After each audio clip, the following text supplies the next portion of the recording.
உங்கள் எல்லோருக்கும் தெரிந்த சீனா ஜோகேஸ்வரர் அவர்கள் அவர் மட்டக்களப்பு மாவட்டத்தினுடைய இந்துநிலை பேரவையின் ஒன்றியத்தினுடைய தலைவராகவும் பல சமய பணிகளை பாராளுமன்றம் மட்டுமல்லாமல் சமய பணிகளை தனது தன்னை அதற்கென்று ஏற்படுத்தி வருகின்றவர்கள். அதை உங்கள் எல்லோருக்கும் தெரியும். அவருடைய உரையை தொடங்குகிறார்.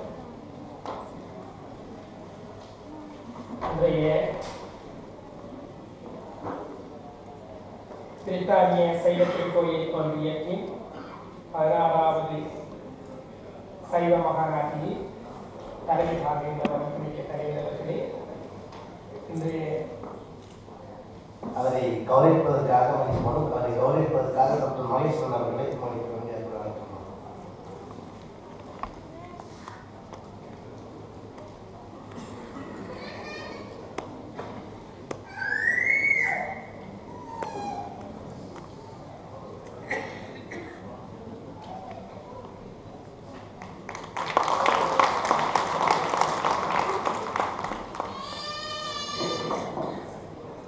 இன்றைய நிகழ்வில் முக்கியஸ்தராக வருகிறது உங்களையும் எங்களையும் நல்லாசைப்படுத்திக் கொண்டிருக்கின்ற அதிவணக்கத்திற்கு சுவாமி இந்த நிகழ்வில் வருகை வந்திருக்கின்ற எங்கள் மண்ணின் பேராசிரியர் பெருமிக்க ஆசிரியர் பேரநாயகன் ஐயா அவர்களை, இப்பகுதியிலே இருந்து ஆன்மீகத்தை வளர்க்கின்ற வணக்கத்துக்குரிய அந்தன பெருமக்களே, ஆலயங்களின் தர்மகர்த்தாக்களின் சபைகளின் தலைவர்களே, சபையர்களே மற்றும் இங்கு கூடியிருக்கின்ற பெரியோர்களே, தாய்மார்களே, தந்தைமார்களே, சகோதர சகோதரிகளே, அனைவருக்கும் வணக்கம். இன்று நடக்கின்ற இந்த ஆன்மீக நிகழ்விலே நேற்றைய தினம் நடக்கின்ற ஆன்மீக நிகழ்விலும் ஐயில் கலந்து கொண்டே நேற்றைய தினம் பெரிய புராணத்தின் பல விடயங்களை இடையிலேயே தொட்டு சென்றேன். ஆனால் இன்று பெரிய புராணத்தின் செயற்பாடுகள் உங்கள் மண்ணிலும் எங்கள் மண்ணிலும் எவ்வாறு நடைபெற வேண்டும் என்பதை இங்கே நான் கூற வேண்டியதாக இருக்கின்றேன். நாங்கள் இன்று மகிழ்ச்சி அடைய வேண்டும். பெரிய புராணம் 63 நாயன்மாரை பற்றி கூறியிருந்தாலும் மாணிக்க வாசகரை பற்றி கூறவில்லை. ஆனால் இந்த விழா குழுவினர் அதையும் நிறைவேற்றி வைக்க வேண்டும் என்பதற்காக எங்களது மாணிக்க வாசகர் சுவாமிகளின் ஆதீனத்தின் சுவாமிஜி அவர்களை இங்கே அழைத்து வந்திருக்கின்றார்கள். நானும் அறிய விரும்புகின்றேன். மாணிக்க வாசகர் பெரிய புராணத்தில் இடம்பெறவில்லை என்பது சார்பாக பலவிதமான கருத்துக்களை பலரும் கூறிக்கொண்டிருக்கிறார்கள். இன்று சுவாமிஜி அவர்களின் தேர்வையில் அதனையும் கொஞ்சம் தொட்டு வைத்தால் இங்கிருக்கின்ற மக்களுக்கும் அது உதவக்கூடியதாக இருக்கும், நாங்களும் அதை தெரிந்து கொள்ளக்கூடியதாக இருக்கும் என்பதை கூறிக்கொள்ள விரும்புகிறேன். உண்மையே பெரிய புராணத்தின் சிறப்பம்சங்களில் ஒன்று தொண்டு செய்ய வேண்டும். இந்த பெரிய புராண நாயன்மார்கள் கூட எல்லாரும் கண்ணனம் கருத்தாது வாழ்ந்தார்கள், பிறருக்கு சேவை செய்தார், சேவையின் மூலம் பேரின்பத்தை பெற்றிருக்கிறார். 63 நாயன்மார்கள் 63 அறநிலையிலே வாழ்ந்தார்.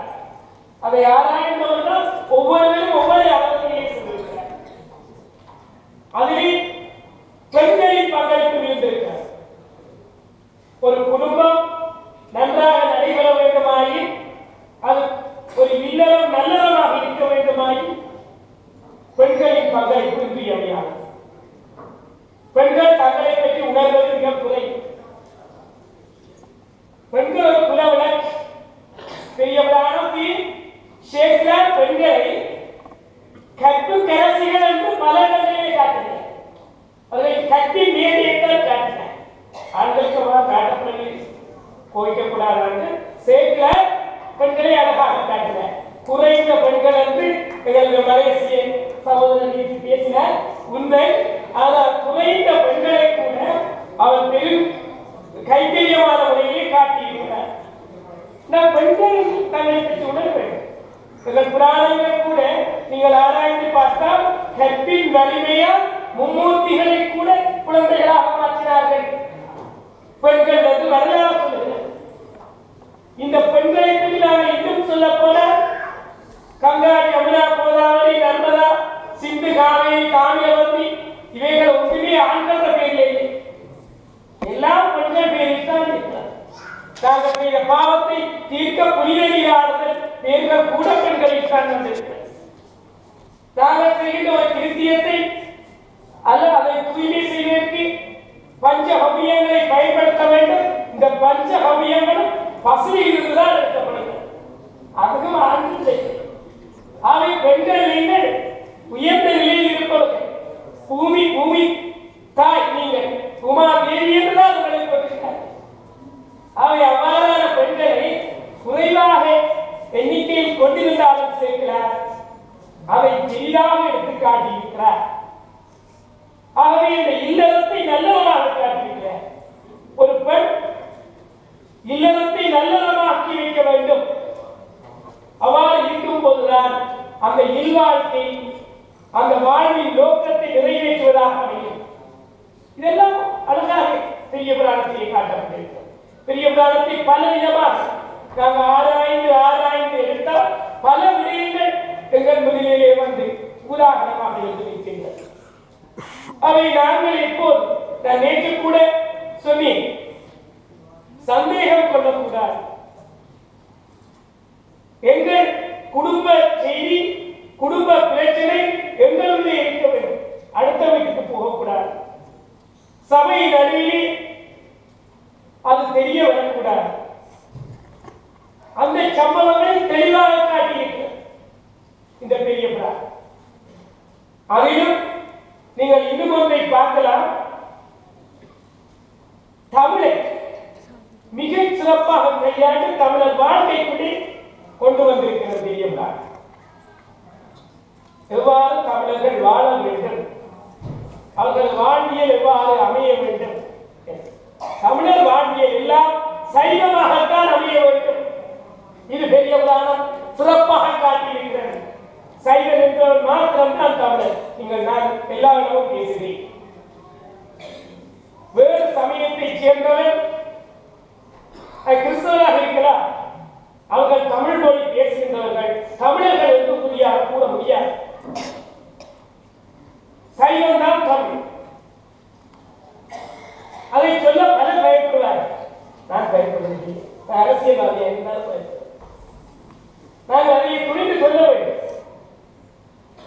அவை எங்கள் தமிழ் பாரம்பரியங்கள் வாழ்வியல் முறைகள் எல்லாம் சேக்கிழாராலும் நாயன்மார்களாலும் காட்டப்பட்டிருக்கிறது.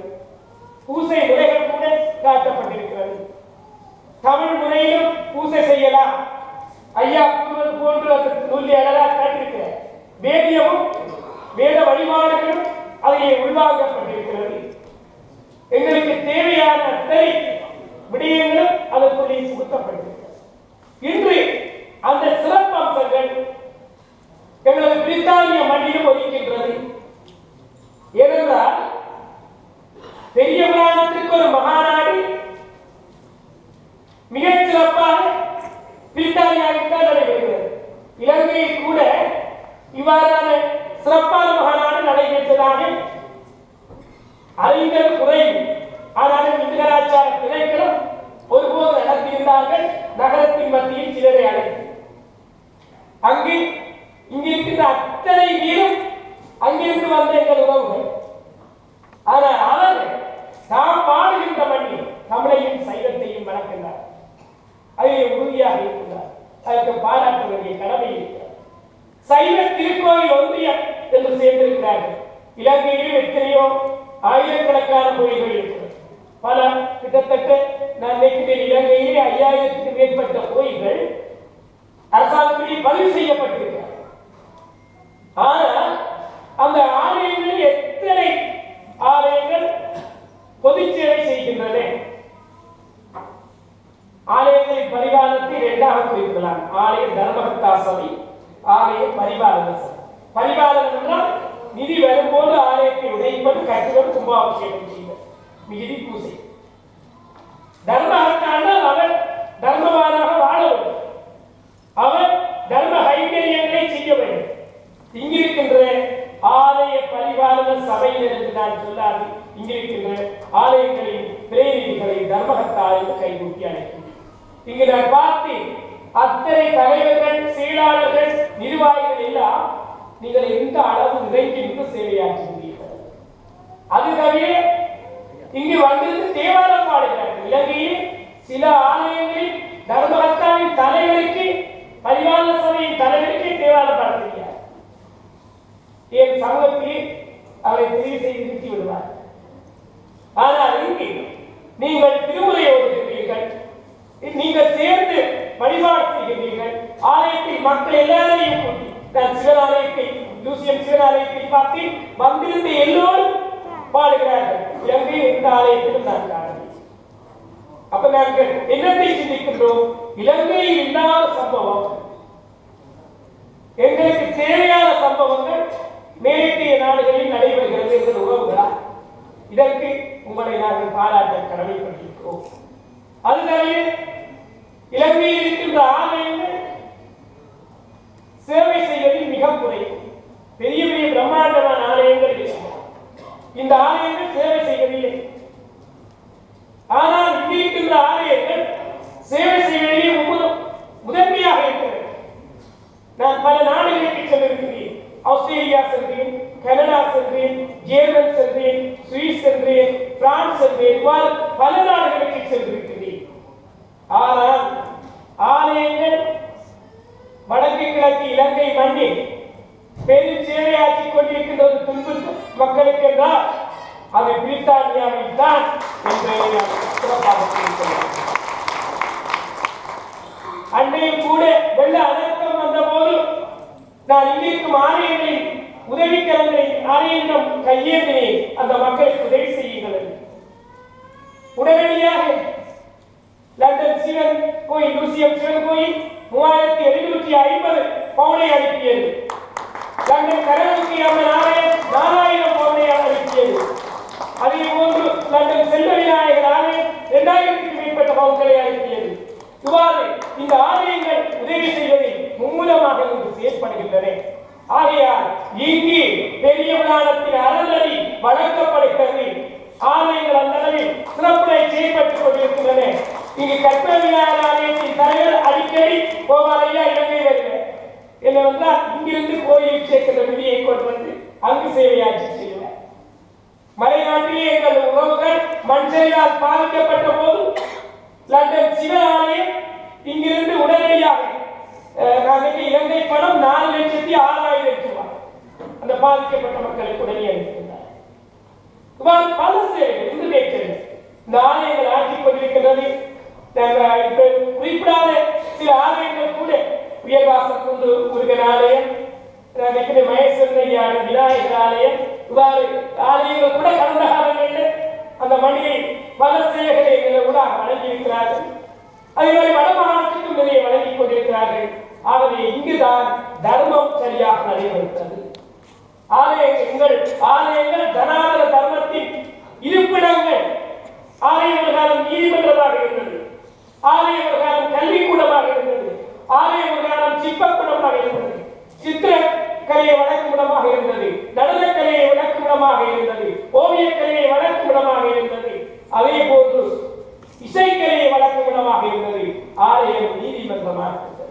ஆனால் இன்று இந்த பெரிய புராணம் ஆலய நாயன்மார்கள் ஆலய வழிபாட்டு மூலம் சிறப்பை காட்டியிருக்கிறார்கள். ஈழமணியிலே பல ஆலயங்கள் நீதிமன்றத்தில் நீதி கூறியிருக்கிறது.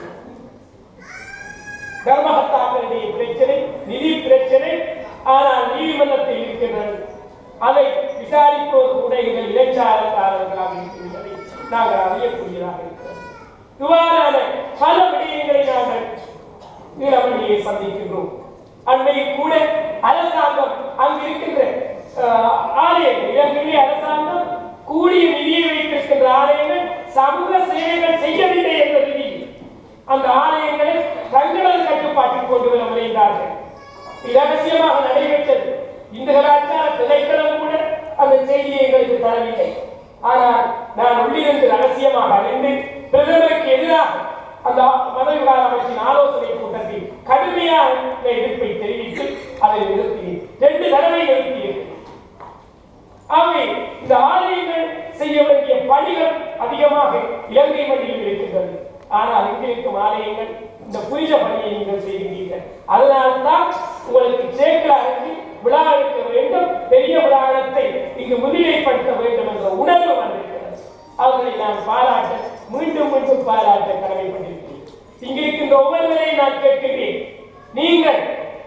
இந்த ஆலயங்களில் இங்கு அது இலங்கையாக இருக்கலாம் அல்லது ஆப்பிரிக்காவாக இருக்கலாம், எங்கு இந்து சைவன் வாழ்கிறார், அதாவது தமிழ் சைவன் வாழ்கிறார் அல்லது இந்து மகன் வாழ்கிறார், அவன் துன்பப்படும் போது அவனுக்கு உதவிக்கரம் இருக்கிறதற்கு இந்த ஆலயங்களின் ஊடாக நீங்கள் உதவிகளை கொடுக்க வேண்டும்.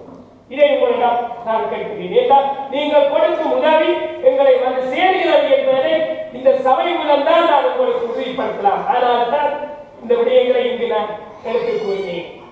நான் இன்னும் ஒன்றை இந்த பெரியவரான நிகழ்வு நடைபெறும் இந்த நிகழ்ச்சியை தெரிவிக்க விரும்புகிறேன்.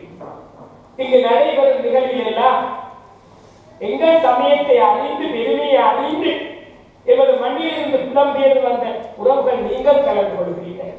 ஆனால் நீங்கள் செய்கின்ற தவறை நான் சுட்டிக்காட்டுகிறேன். அதை பிழையாக உங்களுக்கு தென்பட்டால் மன்னிக்க வேண்டும். உங்களது இளைஞர்களை யுவதிகளை இணைக் கொண்டது இளைஞர்கள். அவர்கள் தான் எதிர்காலத்தில் எங்களது சமயத்தை எங்கள் சமூகத்தின் பண்பாட்டு விழுமியங்களை கொண்டு செல்ல கடமைப்பட்டவர்கள். அவர்களுக்கு தான் இது அவசியமானது. ஏனென்றால் அவர்களுக்கு பற்றி அறிய வேண்டும், நாயன்மார் பற்றி அறிய வேண்டும். உண்மையிலே அவர்களுக்கு இந்த நூல்கள் மூலம் கற்பதற்கு சந்தர்ப்பம் இல்லை. ஆனால் இவ்வாறான செயல்பாடுகளின் மூலம் அவர்கள் சிலவற்றை பெற்றுக் கொண்டால் எதிர்காலத்தில் தமிழையும் சைவத்தையும் வளர்க்கின்ற சந்ததியினராக உங்கள் சந்ததியினர் உருவாவார்கள். அது நீங்கள் செய்ய வேண்டிய கடமை. நீங்கள் மாத்திரம் ஒரு சைவனாக தமிழராக இருந்துவிட்டு போகக்கூடாது. உங்கள் பிள்ளைகள், உங்கள் சமூகம் எல்லாமே அவ்வாறு வர வேண்டும். அது உங்கள் ஒவ்வொருவரின் கையில் தங்கி இருக்கிறது. அவ்வாறா இருந்தால்தான் நீங்கள் உண்மையான சைவன், அவ்வாறாக இருந்தால்தான் நீங்கள் உண்மையான தமிழர் என்பதை இங்கு கூறிக்கொள்ள விரும்புகிறேன். அதே வேளையில் இந்த நிகழ்விலே நேரம் மிக முக்கியமாக இருக்கிறது. இந்த பல நிகழ்வுகள் காத்துக் கொண்டிருக்கின்றபடிதான் நான் நீண்டு கொண்டு செல்லாமல், இந்த நிகழ்வு மிக மிக சிறப்பாக இருந்தது. இந்த நிகழ்வை சிறப்பாக நடாத்திய ஆலய தர்மகர்த்தா சபையினர்கள் அத்தனை இங்கே விசேஷமாக பஞ்சாங்கம் பற்றி கூறப்பட்ட செய்தியையும் உங்களிடம் நான் கூறி செல்ல வேண்டும். இலங்கையிலும் இது ஒரு பாரிய பிரச்சனையாக இருக்கிறது. 2 பஞ்சாங்கங்களின் பிரச்சனை நடைபெறுகிறது. இது சார்பாக நாங்கள் ஆராயும் முகமாக இந்து கலாச்சார திணைக்களம், இந்து மன்றம் நாங்கள் எல்லோருமாக சேர்ந்து ஒன்று கூடலை நடாத்தினோம். ஆனால் வாக்கிய பஞ்சாங்கத்தின் பிரதிநிதி வருகின்றார் இல்லை. நாங்கள் அழைத்து எந்த இருக்கும் அவர் மாறார்கள். அவர் சொல்லுகின்ற கருத்து 60 வருடமாக இது பின்பற்றப்படுகிறது. ஆகவே நாங்கள் எங்களது 60 வருட பஞ்சாங்கம் தான், அதனால் அவர்களுக்கு அதை பின்பற்றுகிறது சொல்லுகிறோம். நாங்கள் வந்து விளக்கம் தர வேண்டிய அவசியம் இல்லை. ஆனால் திருக்கல்ய பஞ்சாங்கத்திலே அங்கு வருகின்றார், எங்களுக்கு விளக்கம் தருகின்றார். இதனால் இந்து கலாச்சார திணைக்களமாக இருக்கலாம் அல்லது இந்துவா மன்றமாக இருக்கலாம், எல்லா செயற்பாட்டிற்கும் திருக்கல்ய பஞ்சாங்கத்தை இருக்கிறார்கள். ஏனென்றால் அவர்கள் எங்களுக்கு விளக்கம் தருகிறார். இலங்கையில் இருக்கின்ற சிங்கள பௌத்தர்கள் அவர்களும் அந்த பஞ்சாங்கம் இருக்கிறது. அவர்கள் பஞ்சாங்கமும் திருக்கல்ய பஞ்சாங்கத்தோடு ஒத்து போகிறது. இதன் காரணமாக நாங்கள் திருக்கல்ய பஞ்சாங்கத்தில் கூடிய அக்கறை காட்டுகிறோம். அதன் வாக்கியம் பழமையானது என்பதை மக்கள் சிலர் பின்பற்றி வருகிறார்கள். உண்மையிலேயே 60 வருடத்துக்கு முந்தைய வருடம் 60 வருடத்துக்கு பின்னே 60 வருடத்துக்கு ஒரு அது அப்படியே அந்த பஞ்சாங்கம் எந்த மாற்றம் இல்லாமல் வருகிறது. ஆனால் இப்போது வளிமண்டலத்திலே ஓசோன் தாக்கம் எல்லாம் ஏற்பட்டு சூழல் கூட மாறி வருகிறது, காலநிலை மாறி வருகிறது. அவை காலநிலை மாற்றம், சூரிய உதய மாற்றங்களின் அடிப்படையில் தான் பஞ்சாங்க கணிப்புகள் அமைய வேண்டும். ஆகையால் இந்த விடயத்தில் சிந்திக்க வேண்டிய கடமை சைவ தமிழ் மக்களாட்சி உங்கள் கையில் இருக்கிறது என்பதை கூறிக்கொண்டு இந்த நல்ல நிகழ்வில் இலங்கை மண்ணிலிருந்து என்னை அழைத்த உங்கள் எல்லோருக்கும் நன்றி தெரிவிக்கிறேன். நான் கிட்டத்தட்ட இந்த 2 நாட்களில் 36 நிகழ்விலே இலங்கையிலே கலந்து கொண்டிருந்தேன். 36 நிகழ்வுக்கு நான் வர முடியாது என்ற செய்தியை கொடுத்துவிட்டு 2 நாட்களுக்கு இங்கு வந்திருக்கிறேன். நாளை காலையில் நான் உடனடியாக திரும்புகிறேன். ஆகவே இந்த நல்ல சந்தர்ப்பத்தை ஏற்படுத்திய உங்கள் அனைவருக்கும் நன்றி தெரிவித்து, நீங்கள் பெரிய புராணத்தில் சைவ தமிழ் வாழ்வியலில் உங்களை ஈடுபடுத்துங்கள், உங்கள் சமூகத்தை ஈடுபடுத்துங்கள் என்று உங்கள் அனைவரினரும் மாணவர்களை வழங்கி கேட்டு